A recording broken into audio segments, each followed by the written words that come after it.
जब जब धरती पर अधर्म बढ़ा, जब जब मासूमों पर अत्याचार हुआ, तब तब भगवान ने अवतार लिया। श्री कृष्ण का जीवन सिर्फ प्रेम और लीला नहीं था, वो थे एक योद्धा जिन्होंने बचपन में ही राक्षसों से सामना किया और हर बार धर्म की जीत कर दिखाई। आज की कहानी है कृष्ण का राक्षसों से सामना। जब कृष्ण का जन्म हुआ, मथुरा का अत्याचारी राजा कंस डर गया। एक भविष्यवाणी ने कहा था, कंस तेरा अंत उसी की गोद में पल रहा है। कंस ने एक एक कर बालकों की हत्या शुरू कर दी। फिर भेजी राक्षसी पुतना सुंदर नारी का रूप लेकर गोकुल पहुंची। गोद में उठाकर बाल कृष्ण को स्तनपान कराने लगी, पर उसके स्तनों पर था विष। लेकिन जैसे ही कृष्ण ने उसका स्पर्श किया, उसका असली रूप प्रकट हो गया। कृष्ण ने उसकी प्राण वायु खींच ली। पुतना गिर पड़ी, विशाल काय विकराल, पर श्री कृष्ण माँ यशोदा की गोद में मुस्कुरा रहे थे। एक दिन बाल कृष्ण को छाँव में सुलाया गया।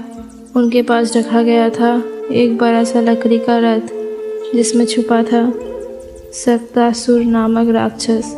जैसे ही राक्षस ने कृष्ण को दबोचने की कोशिश की, कृष्ण ने अपने नन्हे पैर से झटका मारा।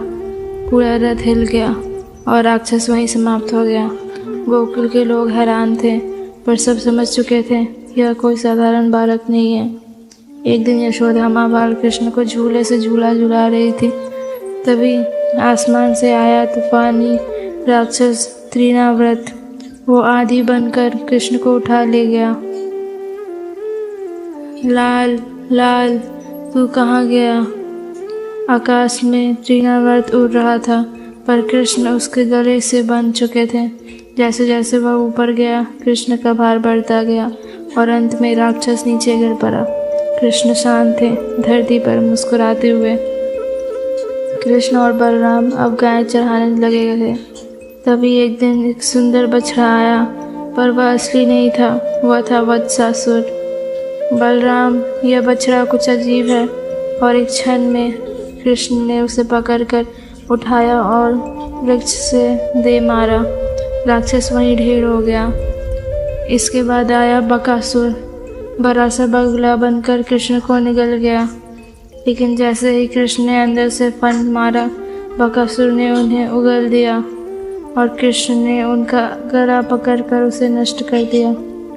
अब आया सबसे विकराल राक्षस अघासुर, जिसने विशाल अजगर का रूप लिया। उसका मुंह इतना बड़ा था कि कृष्ण के सारे सखा उसमें चले गए। अब बहुत हो गया। वो खुद अघासुर के अंदर गए और वहीं से अपनी शक्ति प्रकट की। सांप का शरीर फट गया। सभी बालक सुरक्षित बाहर आए। गोकुलवासियों ने यह सब देखा और स्तब्ध रह गए। कृष्ण ने केवल राक्षसों को नहीं, देवताओं को भी उनके अहंकार का उत्तर दिया। गोवर्धन पर्वत उठाकर इंद्रदेव के अभियान को चूर चुके थे।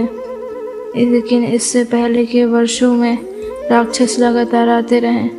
क्यों? क्योंकि कंस का आदेश था, कृष्ण को मारो, उसे हर हाल में रोको। पर राक्षस भूल गए, कृष्ण को मारना मतलब खुद अपने अंत को बुलाना। कृष्ण का यह बाल रूप हमें सिखाता है कि चाहे शत्रु कितना ही बड़ा क्यों ना हो, सच्चाई और विश्वास से उसे हराया जा सकता है। कन्हैया की हर लीला में सिर्फ चमत्कार नहीं, बल्कि संदेश है कि जब कोई मासूम की रक्षा के लिए उठ खड़ा होता है, तो वो ही कृष्ण बन जाता है।